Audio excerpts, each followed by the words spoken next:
Mi nombre es Eduardo Márquez Rosales, soy médico urgenciólogo intensivista.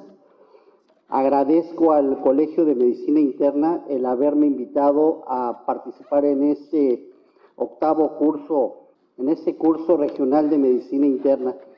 Y el tema que vamos a ver, fíjense que es hemorragia masiva. El hablar de hemorragia masiva, bueno, a todos nos pone los pelos de punta, y más cuando son áreas críticas, porque no sabemos en su momento cómo vamos a responder hacia ese escenario. Hay mucha información, hay guías, hay consensos, hay artículos, una gama amplia de información, y a veces nos perdemos en ese momento. Es por ello que vamos a aterrizar esto en la primera revisión o en la primera actualización del documento original, que es multidisciplinar, del consenso del manejo de hemorragia masiva. Eso está calientito, apenas salió el mes pasado, fue editado, y es por eso que cuando iba a hablar de choque hipovolémico dije, no, mejor hablo de esto que es actual. Y entonces el subtítulo es HEMO+2. Bueno, entonces como es HEMO+2, hay un HEMO+1. Y el HEMO+1, ese documento partió a partir de que 10 expertos, entre intensivistas, hematólogos y anestesiólogos, se juntaron en el 2014 y decidieron hacer una revisión extensa de todo un mundo de información en el cual habían más de 4,600 artículos. Y estos cuates dijeron, bueno, tenemos que buscar un aval, y esos eran tres sociedades españolas, que era la Sociedad Española, Sociedad Clínica de Anestesiología y Reanimación, la Sociedad de Medicina Crítica y de Unidad de Cuidados Intensivos, y la Sociedad de Hemostasia y de Trombosis y Hemostasia. Todavía no, ¿verdad? No. Y entonces, esa revisión, pues fue como en 1 o 2 años, porque fue editado en el 2015, a partir del 2015 ya salió en el internet, y esa revisión, pues prácticamente nos arrojó 47 recomendaciones para el manejo de hemorragia masiva. Y esas 47 nos hablaban de un nivel de recomendación, un nivel de evidencia y un nivel de recomendación, que a su vez era el propósito de mejorar la atención de esos pacientes que llegaban. Entonces hablábamos del primer consenso, ¿verdad?, del manejo de hemorragia masiva. Ese se dio a partir del 2015, fueron 47 recomendaciones, y ¿qué creen? Esas fueron las sociedades que avalaron todo eso. Entonces tiene un peso muy amplio a nivel internacional sobre esas recomendaciones. De ahí, esos mismos expertos, esas mismas sociedades dijeron, vamos a volver a revisar nuevamente ese artículo, y ese acaba de salir, fue editado el mes pasado, inclusive todavía no lo podemos bajar del internet si no lo compramos. Ese artículo ya arrojó 41 recomendaciones en base a su nivel de evidencia, y que en su momento solamente, fíjense bien, solamente una la dejó igual.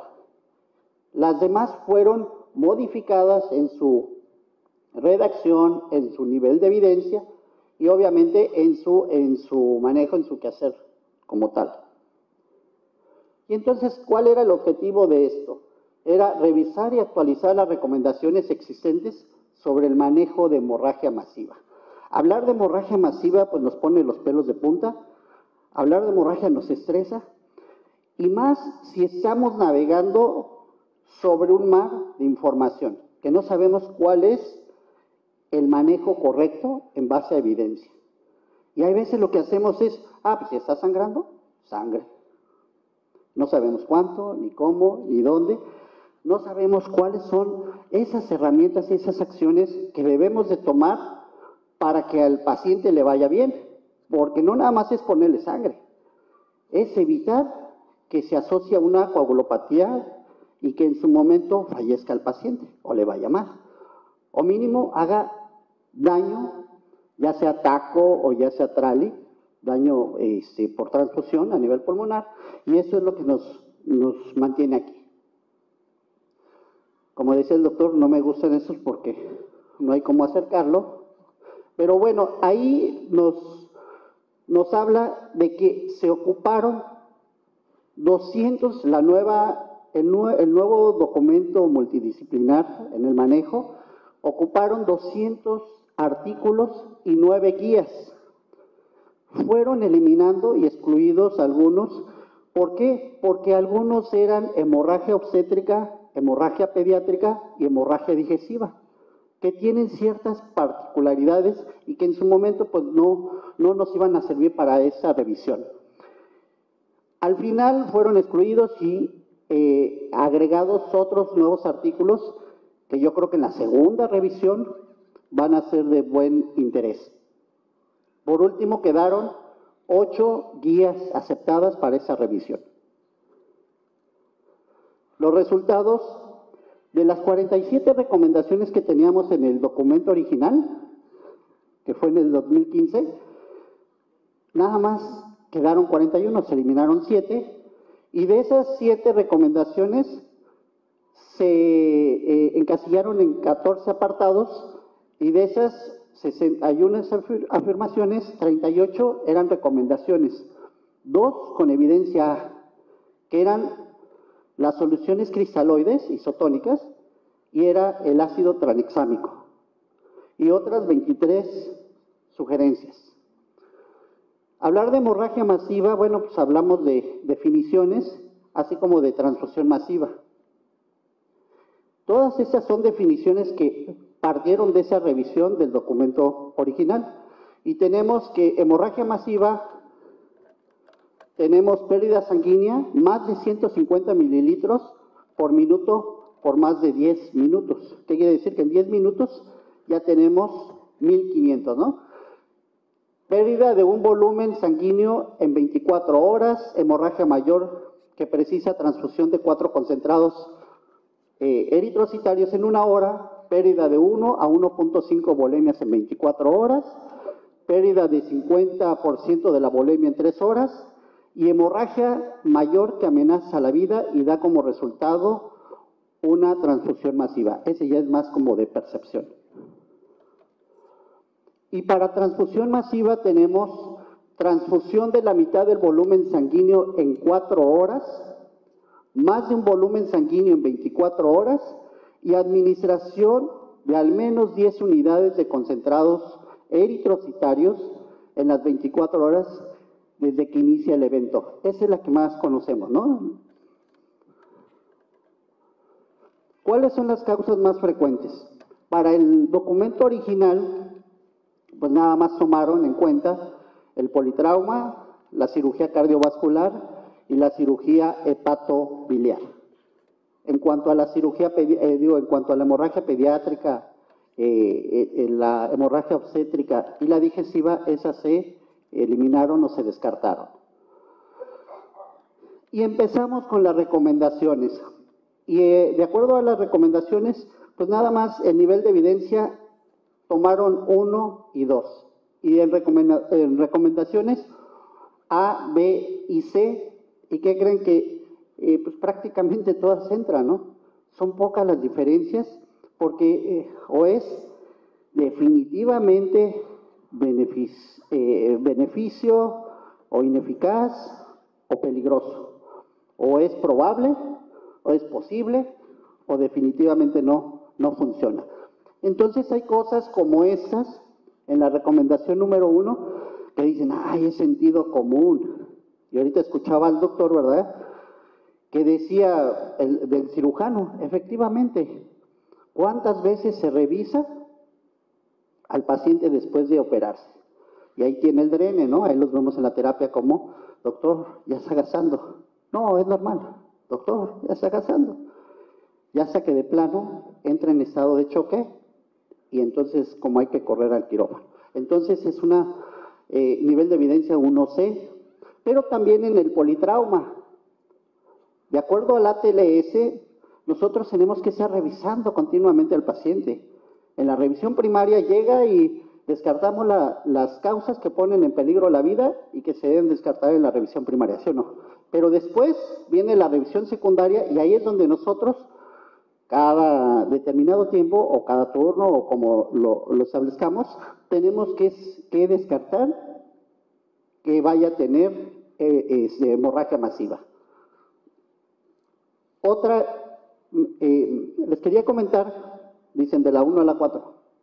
Como es poco el tiempo, pues no voy a hablar de las 41, descarté o más bien omití 9 o 10 recomendaciones para que pudiéramos concluir a tiempo. En la recomendación 4 dice elaboración de protocolos de transfusión masiva. Yo nada más pregunto, de los hospitales que ustedes conocen, ¿quién tiene un protocolo de transfusión masiva? Creo que nadie. Vi en el internet y todo y eso, y en algún artículo, el ABC. El ABC tiene un protocolo bien establecido de transfusión masiva. Entonces, eso nos lo llevamos a la casa, nos lo llevamos a donde laboremos, porque podemos ser partícipes, ¿verdad?, de algo innovador para nuestro hospital, pero bueno, que ya existe, ¿no? Entonces, podemos de alguna manera empezar a trabajar sobre los protocolos de transfusión. Otra es que la historia clínica, la exploración y algunas determinantes como son las constantes vitales y analitos. En este caso, la presión arterial, frecuencia cardíaca, saturación, todo lo que es la macrocirculación es la ventana en su momento para que nos dé evidencia de que el paciente ya está teniendo datos de hipoperfusión tisular.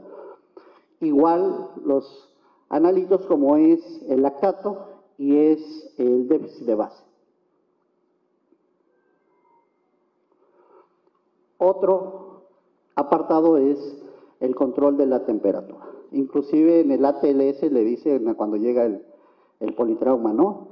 En el inciso E, exposición y control de la temperatura, porque juega un papel importante en la triada mortal, en la triada letal. Entonces aquí nos dice que se recomienda estar monitoreando la temperatura y darle una pronta solución si es que se encuentra hipotérmico. Tenemos que mantener la temperatura mayor de 35 grados Celsius y con un nivel de evidencia bueno, uno ve. Esta es del documento la que tiene mayor peso en la evidencia y recomendación. Se recomienda terapia con fluidos en paciente con hemorragia grave e hipotensión. Es 1A, o sea, definitivamente tiene beneficios para un paciente que tiene hemorragia. ¿Y qué nos comentan aquí? Bueno, que debemos de evitar las soluciones salinas. En la terapia intensiva somos antisalinas. ¿Por qué? Porque no, aparte de que tiene acidosis metabólica por el proceso que está viviendo, ya sea séptico o hipovolémico o por algún otro estado de choque, también infundimos o influimos para que haga acidosis hiperclorémica por el mal uso de las soluciones salinas. ¿Vale? Entonces, máximo, ¿qué nos dicen? 1 a 1.5. Yo me acuerdo cuando empecé, ¿verdad? En urgencias, pásale una carga, y otra carga, y otra carga. Hasta que hacíamos, ¿qué? Coagulopatía, ¿no? Dilucional, y entonces el paciente fallecía. En la recomendación 8 dice evitar cristaloides hipotónicos. Y aquí va al revés. Evitar las soluciones Harman, Ringer, lactato en pacientes que tienen, ¿qué? traumatismo craneoencefálico. ¿Por qué? Porque vamos a incrementar más el edema vasogénico y entonces el paciente va a tener ¿qué? Mayor repercusión en cuanto a la morbimortalidad. Entonces ahí sí podemos utilizar lo que son las soluciones salinas al 0.9%. En la recomendación 10, restringir el uso de coloides sintéticos. Me acuerdo en la época del Voluben, ¿verdad? Era la panacea en ese entonces donde manejábamos de una forma, es más, ya no le pasábamos ni agua, le pasábamos Voluben, ¿no? Y era precisamente porque causa coagulopatía, causa hipersensibilidad y sobre todo falla renal. Aún todavía sigo viendo poligelinas en algunos establecimientos, pero esperemos que ya eso se haya erradicado. En cuanto seguimos con fluidoterapia, dice, se recomienda evitar el empleo sistemático de albúmina. O sea, la albúmina no nos sirve para reanimar. Hay algunos artículos que nos sirven si se trata de choque séptico, entonces sí está de alguna manera justificado pasarle precisamente para mejorar obviamente la fuga capilar, ¿no? Pero no lo debemos de utilizar en choque hipovolémico y menos en hemorragia masiva. Otra dice, se recomienda la estrategia restrictiva. Decíamos que de 1 litro a 1,5 litros. Y eso es nada más ¿para qué? Para que llegue nuestra sangre, nuestro volumen de calidad le llamamos, y no empezar con una coagulopatía de alguna manera dilucional. Entonces, hacemos que en su momento sea una estrategia restrictiva en reposición de volumen. Hablan de reanimación hipotensiva. Y eso va en relación ¿a qué? A control de daños. Juega un papel importante dentro de eso, que es la contención. Y nosotros no tenemos que llevar de alguna manera a cifras tensionales basales del paciente, simplemente que cumpla con la ¿qué? Con presiones perfusorias para los demás órganos. Y nos hablan de unas medias, una presión arterial media de 50-60 y una presión arterial sistólica de 80 a 90. Pero va a cambiar, eso es si el paciente pues, es un paciente sin ningún problema neurocrítico, pero si el paciente tiene traumatismo craneoencefálico, entonces sí cambia. Tenemos que llevar nuestra presión arterial sistólica ¿a qué? A más de 110, o por lo menos, dice. ¿Qué onda con los vasopresores? Los vasopresores son satanizados porque dicen que nada más debe de ser ¿para qué? El choque séptico o para qué. No, los utilizamos para mantener PAM perfusorias. Si nosotros ya le pasamos volumen, en ese caso cristaloides, ya le pasamos hemoderivados, hemocomponentes, y sigue hipotenso, tenemos que apoyarnos en un vasopresor. En ese caso, el ideal es el ¿qué? La norepinefrina. A dosis, bueno, que ya conocemos, y de alguna manera eso es tratar de mantener ¿qué? La perfusión tisular. Dentro de las contenciones de daños, bueno, pues hablaban de cirugía, ¿no? Control de daños, en el cual actualmente, de unas décadas para acá, pues ya no terminan la cirugía, simplemente hacen hemostasia, empaquetan y tratan de alguna manera de llevarlo a un segundo tiempo. Esa sería la indicación dentro de eso, pero también tenemos otras como minimizar la pérdida de sangre, torniquetes, reanimación hipotensiva, llevar, ya lo vimos, PAM perfusorias mínimas, tratamiento hemostático equilibrado con alta proporción. Y aquí es donde ya hemos visto varios protocolos de transfusión. Si dice el consenso francés que 1-1-1 y que el europeo 1-1-2, No hay diferencia ni es uno sobre de otro. Todo va a depender precisamente de la particularidad o de las condiciones del paciente que está presentando. La restricción de cristaloides, ya lo hablamos, ¿verdad? Si ya llegó la sangre, pues la sangre, ¿no? La otra sería el uso habitual de complementos hemostáticos, todo lo que es a nivel tópico, tiene también un juego especial ahí en hacer hemostasia. Y la otra, pues la paro.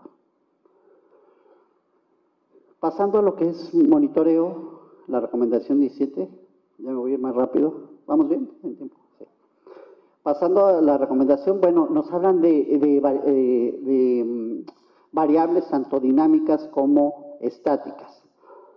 Si se dan cuenta, el nivel de evidencia es el mismo, nada más la recomendación es encima lo que son las dinámicas, que es la variación de volumen sistólico, como le conocemos BBS, y la variación de presión de pulso, que lo sacamos, ya tenemos ahí monitores, Vigileo, la plataforma EB1000, donde nos pueden de alguna manera estar monitoreando de una forma continua nuestro abordaje en soluciones. En cuanto a la recomendación y el monitoreo en cuanto a lactato y déficit de base, bueno, también nos hablan de que debe de ser seriada. Tenemos que estar midiendo y de esa manera nosotros vamos a entender si estamos reanimando adecuadamente a nuestro paciente. Aquí viene en cuanto a las pruebas, ¿no? Las pruebas de tromboelastometría rotatoria, que es en un mundo ideal. Bueno, algunas instituciones lo tienen y donde vemos las características del trombo del coágulo, la firmeza, y vemos con ciertas mediciones si está débil o si en su momento tiene alteración de los tiempos de coagulación para poder guiar nuestra reanimación. Y la otra pues son las pruebas convencionales, en ese caso el TP y TPT.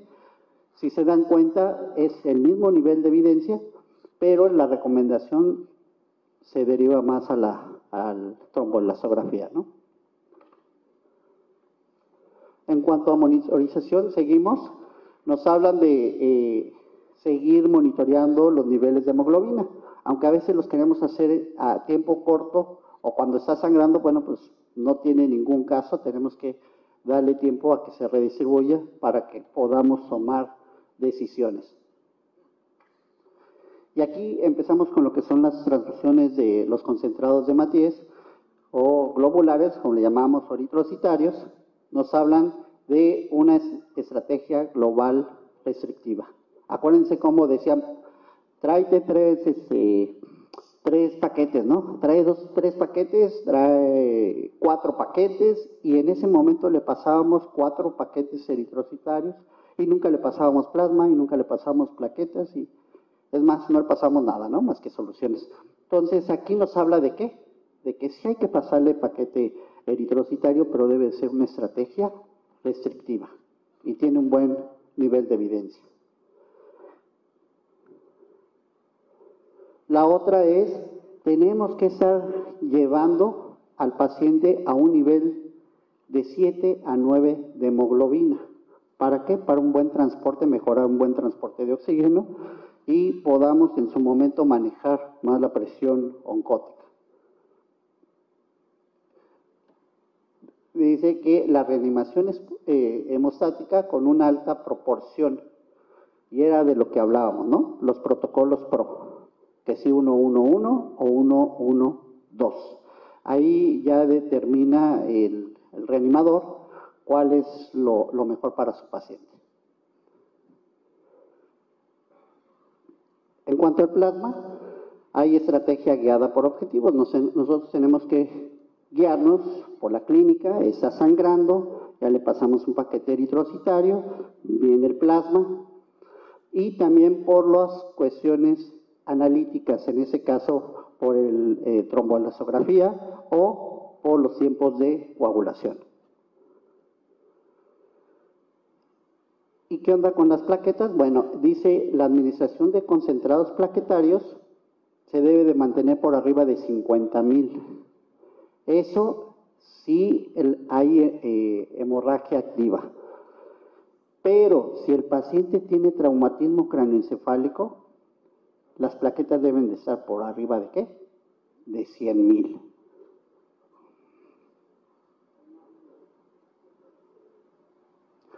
Hay concentrados de complejo protrombínico. Esas casi no se utilizan porque le damos más peso ¿a qué? Al plasma. Afortunadamente, el plasma tiene una durabilidad, ¿verdad? Almacenada hasta de 3 años, entonces congelado, bueno, pues tenemos plasma suficiente para poderle dar y casi no utilizamos eso. En cuanto al fibrinógeno, eso siempre va a estar guiado por el tromboelastografía, ¿sí? Y es en base ¿a qué? Obviamente a el método de Klaus. Esa es la única recomendación que quedó del documento original del 2015. Y la otra, bueno, pues nos habla que para que le demos, bueno, es porque ya el fibrinógeno está por debajo de 1.5 a 2 gramos por litro, o las mediciones de la tromboelastografía ya dan pauta para que se lleve a cabo. La dosis, el fibrinógeno es de 25 a 50 miligramos por kilo y normalmente pues, es lo que pasamos, ¿no? Casi por lo regular pasamos de 3 a 4 gramos para poder manejar al paciente con hemorragia activa, hemorragia masiva. Dice, en cuanto, no utilizar con factor 7, es una recomendación. Ajá. ¿Por qué? Porque hay más probabilidad de que haga eventos trombóticos. En cuanto al ácido tranexámico, este es otra recomendación que tiene el mejor nivel de evidencia. Así como las soluciones cristaloides isotónicas, el ácido tranexámico juega un papel importante en la hemorragia masiva. Hemos pugnado, ¿verdad?, para que en todas las áreas críticas, y no nada más en las áreas críticas, porque también en los pisos de hospitalización, en los quirófanos, exista ácido tranexámico. ¿Por qué? Porque al final de cuentas el ácido tranexámico, si no se utiliza dentro de las 3 primeras horas del evento, pues ya no sirve, ya no tiene una finalidad como tal. Entonces se recomienda en las primeras 3 horas en hemorragia masiva secundaria trauma. Y no se diga si tiene ¿qué? Traumatismo craneoencefálico. Entonces es una de las que tiene mayor peso en la evidencia y recomendación. Ya conocemos el estudio CRASH 2, que tiene un buen peso, un buen nivel de evidencia, y ahorita pues, con el CRASH 3, que habla de la hemorragia cerebral, no tanto de evidencia porque es la misma, pero en recomendación es un poco menor. ¿Cómo debemos de pasar el ácido tranexámico? Es 1 gramo administrado en 10 minutos y posteriormente 1 gramo durante las primeras 8 horas. Otras medidas, ya vamos a acabar, es el uso de hemostáticos tópicos en combinación con medidas convencionales. Es lo que normalmente el quirúrgico hace para que podamos contener esa hemorragia masiva. Y tenemos todos desde celulosa oxidada, esponjas de gelatina absorbible, colágeno y todos esos tópicos que nos pueden ayudar. Otra recomendación es la angioembolización.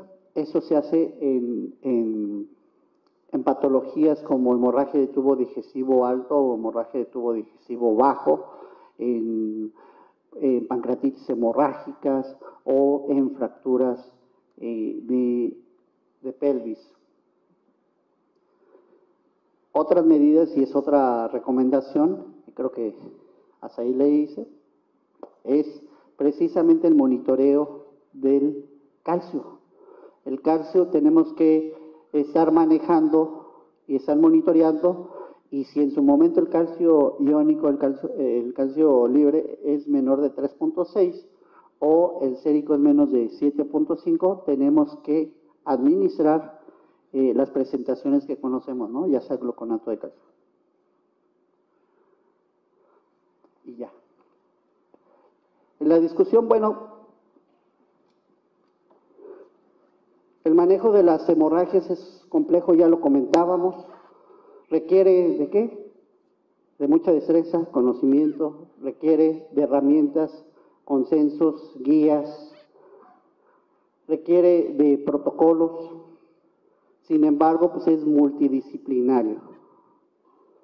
El objetivo es mejorar la sobrevida dentro de las primeras horas, que sea precoz.